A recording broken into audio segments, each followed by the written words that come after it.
Bonjour et bienvenue dans cette nouvelle vidéo. Du jour, nous parlons du sacre du Togo dans le championnat scolaire version U15.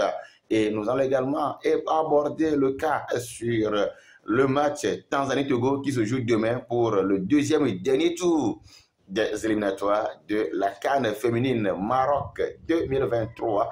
Le sujet du jour terminera bien sûr avec le cas de Emmanuel Chi Adebayor avec la sélection nationale togolaise. Bonjour à toi et bienvenue sur cette chaîne Intégral Sport officielle dédiée à l'équipe nationale de football bien sûr et togolaise, les éperviers j'appelle. On commence avec la première information qui concerne le sacre du Togo face au Ghana lors de ce championnat scolaire. Vous savez que à la fin de chaque championnat, les meilleurs, les équipes championnes nationales se regroupent. C'est le cas également du Togo qui a présenté deux équipes, côté U15 garçons et côté U15 également filles. Alors il faut rappeler que comme d'habitude, ça ne se retient jamais. Au garçon, le Togo a été rapidement éliminé côté garçon dans ce tournoi qualificatif UFOA B pour ce tournoi. Et au niveau des filles, le Togo est sacré champion, ça il faut le dire, car c'est bien, il faut le dire, j'ai toujours répété cette phrase-là dans mes vidéos, car c'est bien, il faut le dire, et car c'est mal, il faut le dire. Le Togo sacré champion, on ne va pas seulement là et parler des négativités pour dire le Togo n'a pas fait ceci, le Togo n'a pas fait cela. Cette fois-ci, le Togo a remporté le tournoi qualificatif zone UFOA B U15 des filles devant le Ghana. Je rappelle que le Togo a battu le Grand Nigeria en ouverture 4-0 avant de s'offrir le Bénin, la Côte d'Ivoire, et donc le Togo sort avec son statut de champion de la zone UFOA B U15 devant le Ghana sur le score de 1-0. Et donc le Togo décroche son ticket pour aller donc jouer le tournoi qui va regrouper maintenant les meilleures équipes de chaque zone. Ici, c'est la zone UFOA B, c'est le Togo qui va représenter côté filles. Il faut également dire qu'au niveau des garçons, c'est bien sûr le Bénin qui est sacré champion. Vous savez, quand on parle de Bénin en championnat scolaire, vous savez, le Bénin qui a même allé disputer la Coupe du Monde dans l'édition passée. Donc, le Togo aussi se retrouve dans la danse maintenant avec son statut du sacre. Et c'est bien, puisque à la fin de ce tournoi, le Togo a empoché, les U15 togolaises ont empoché $100 000, ont empoché $100 plutôt, ce qui fait un peu d'argent. Donc, il faut plutôt apprécier les efforts des filles. Surtout quand moi je vois les filles aujourd'hui jouer, ça me rappelle bien sûr ce que nous avons créé le football à la base. Ça commence petit à petit et ça va arriver. Et c'est ce qui nous amène également à parler des filles, cette fois-ci des grandes filles togolaises qui, après avoir disputé la première CAN féminine dans son histoire en 2022, bien sûr, en terre marocaine. Cette fois-ci, on est encore sur une bonne route, ainsi on peut le dire, on est sur une bonne route, puisqu'on s'est qualifié pour le second tour, dont le premier tour aller se jouera demain en Tanzanie. Togo-Tanzanie, c'est l'affiche là que nous allons suivre demain à 16h temps universel. On a parlé des garçons qui ont eu à disputer les deux premières journées des éliminatoires de la Coupe du Monde. Place maintenant avec nos filles, les éperviers également, on les appelle les éperviers d'âme, donc qui vont défier la Tanzanie demain pour le compte du deuxième tour et dernier deuxième tour des éliminatoires de la CAN féminine Maroc 2024. Donc si le Togo arrive à s'en passer de la Tanzanie directement, c'est la deuxième qualification de la CAN féminine consécutive et je crois que c'est le souhait de tout Togolais. Alors en rappel, le Togo en premier tour a croisé le Djibouti, et donc ça a été un match sans enjeu pour le Togo, et puis en aller-retour, ça fait 13-0, je rappelle, en aller-retour face au Djibouti, le Togo l'a emporté 13-0, un score sans appel, un score à la soviétique, comme on a l'habitude de le dire. Et de l'autre côté, la Tanzanie, vous voyez, la voie a changé, la Tanzanie a éliminé la Côte d'Ivoire, battue en terre ivoirienne 2-0. Les Tanzaniennes ont remonté la pente à domicile, 2-0 également, ça fait 2 buts partout, cumul de score. Maintenant, tir au but se pose, c'est fait que les Tanzaniennes sont plus adroits que les Ivoiriennes, et donc, score final, tir au but, 4 tirs contre 2 pour la Tanzanie, et la Tanzanie donc s'offre le ticket pour le deuxième tour. Le Togo également qui a battu le Djibouti en aller-retour 13 buts à 0.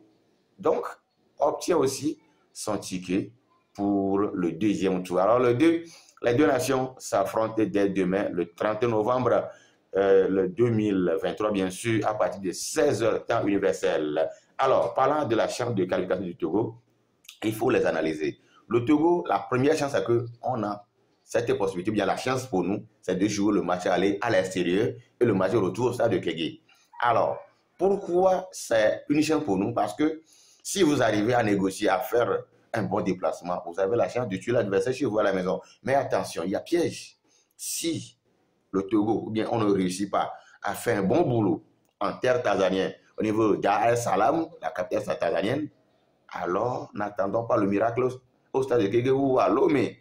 Alors, je crois que les filles de Tom Tikaï, à l'heure actuelle, sont en feu, hein, ça il faut le dire. Ceux qui disent que le Togo n'existe pas. Moi, je dis, lorsque nous voyons le football à l'heure actuelle, le Togo fait des progrès, que ce soit sur le plan masculin ou féminin.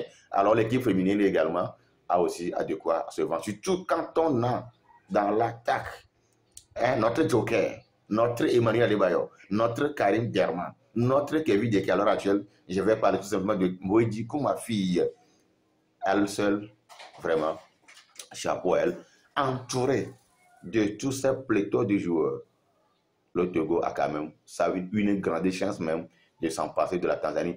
Quand on sait que la Tanzanie, quand on parle du football féminin, le football féminin tanzanien, ce n'est pas petite affaire. Parce que, je vous rappelle, sur les 5 derniers matchs, la Tanzanie l'a remporté 4 fois. Les 5 derniers matchs, la Tanzanie l'a remporté 4 fois et a perdu un seul. Sur les 5 derniers matchs des deux sélections. Alors que du côté togolais, sur les 5 derniers matchs, le Togo a remporté 2, a perdu 2 et a fait un match nul. Donc, en termes de statistiques, la Tanzanie pas favori. Ça, il faut le dire. Moi, j'aime dire la vérité quand il faut le dire, à temps opportun. Et donc, en termes de statistiques, la Tanzanie est devant. Mais cela ne voudrait pas dire, je répète la phrase là, cela ne voudrait pas dire que le Togo ne pouvait pas faire quelque chose face à la Tanzanie, je l'avais dit.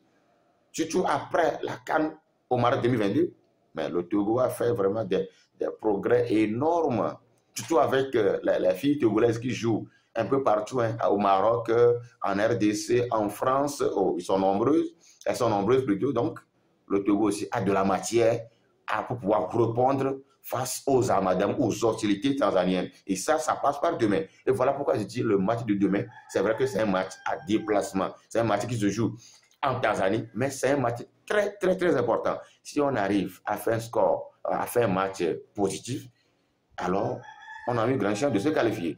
Qu'est-ce que j'appelle match positif? Même si on va nous battre, que ça soit avec un petit écart. 2 buts à 1, 1 but à 0. C'est pas aussi grave que ça. Pourquoi pas aller faire match nul en Tanzanie? C'est possible. Le Togo peut le faire. Alors, à la maison, maintenant, ça le Kégué. Capitaliser.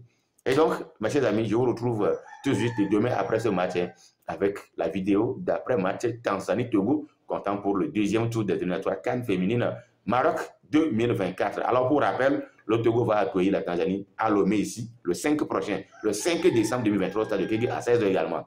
Et je crois que c'est là, on va encore célébrer notre deuxième qualification consécutive pour la CAN. C'est mon souhait, je crois que c'est le souhait également de tout Togolais. Et nous allons finir le sujet du jour avec le cas chez Emmanuel Adebayor. Au lendemain des éliminatoires, des 2 premières journées des éliminatoires de la Coupe du Monde 2026, la toile également s'est enflammée avec cette possibilité-là de retrouver chez Emmanuel Adebayor aux côtés des éperviers, pourquoi pas dans le staff, pourquoi pas dans une position donnée pour pouvoir apporter un plus.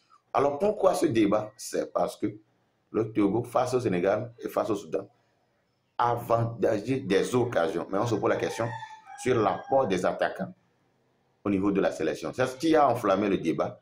Et je vous rappelle que le Togo, avant de jouer le 21 novembre face au Sénégal, a enregistré officiellement l'arrivée de Kader Koubadia, qui est même l'unique buteur du Togo à une phase finale de la Coupe du Monde, bien sûr.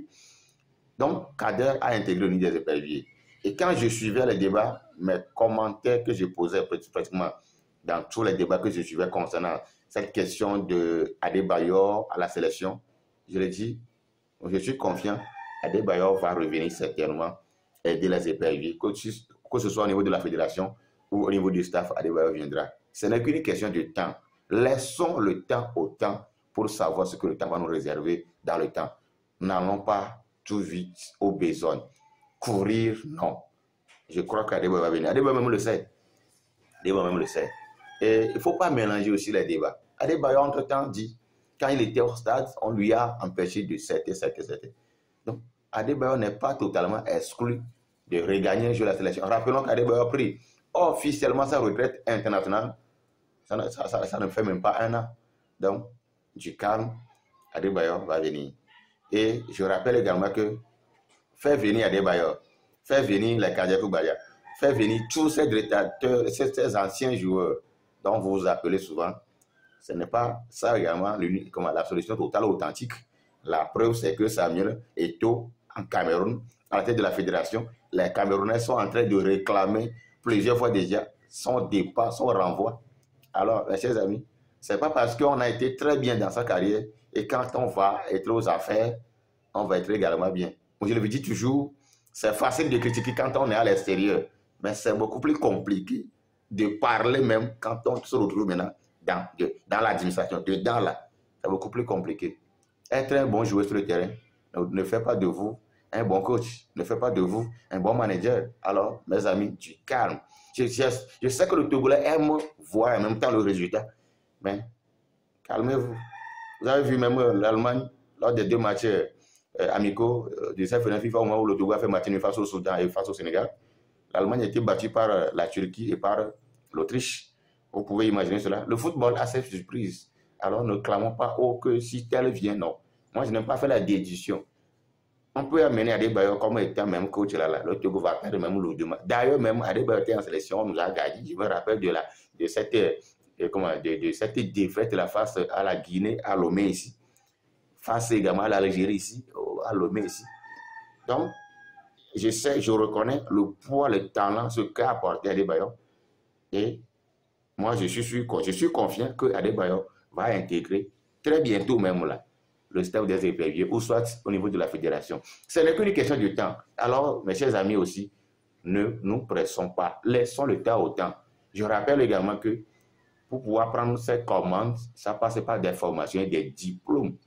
Posez-vous la question si Adebayor a déjà fait les formations, les diplômes requis pour être peut-être l'entraîneur dont vous le réclamez. Alors, je crois que ce débat, il faut le calmer. Surtout quand je vois les renoms de ce pays également s'enflammer sur les toits. Je le dis toujours, c'est facile de critiquer quand on est à l'extérieur. Et c'est vraiment compliqué même d'arriver à ouvrir sa bouche quand on se retrouve dedans. Je sais de quoi je parle. Je crois que vous aussi vous comprenez. Quand on est à l'extérieur, on voit les défauts. On voit. Mais quand vous êtes dedans là, je crois que vous avez compris quelque chose. Alors que Dieu vous bénisse. Prenez soin de vous et la paix sur vous. Bye bye.